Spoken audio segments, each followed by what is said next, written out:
picked up beers along with Darryl Kyle from Colorado.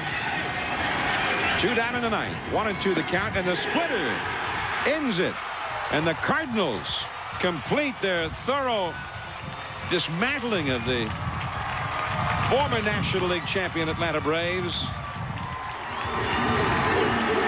And the celebration begins. The St. Louis Cardinals utterly, thoroughly trouncing the Braves 3-0.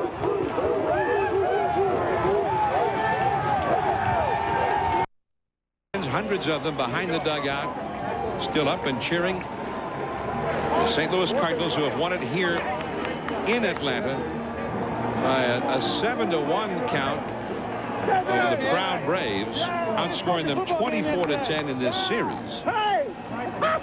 And now the question for them is, where will they start the league championship series? On the banks of the mighty Mississippi, in their home ballpark, or on the banks of McCovey Cove? And Will Clark and Edgar Renteria head up into the clubhouse now. Jose Oquendo, the coach, J.D. Drew, Carlos Hernandez, Fernando Tatis, Tony La Russa, and Jim Edmonds still out of the field. Eric Davis, McGuire, and the trainer Weinberg. Who let those dogs out?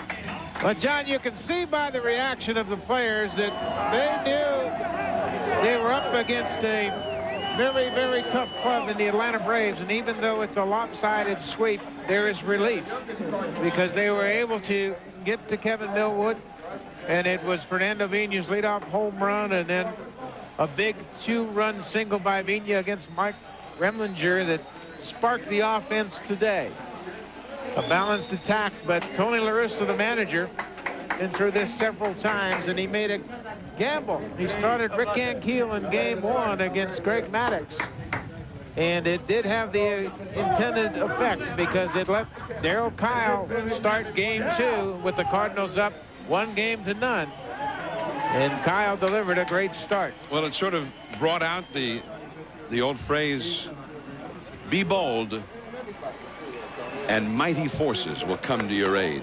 And he was. It was a bold move, one that could have backfired and for which he would have been severely criticized. But he made the bold move, and here's the result. It's there for all to see. Another bold move was starting Polanco at third base in place of Fernando Tatis. And in the first inning, Polanco's first at bat. He got a 2-run single off Greg Maddux to spark that 6-run first inning in the divisional series and set the tone for the Cardinals. Yes, took out the home run hitter and went with the singles hitter.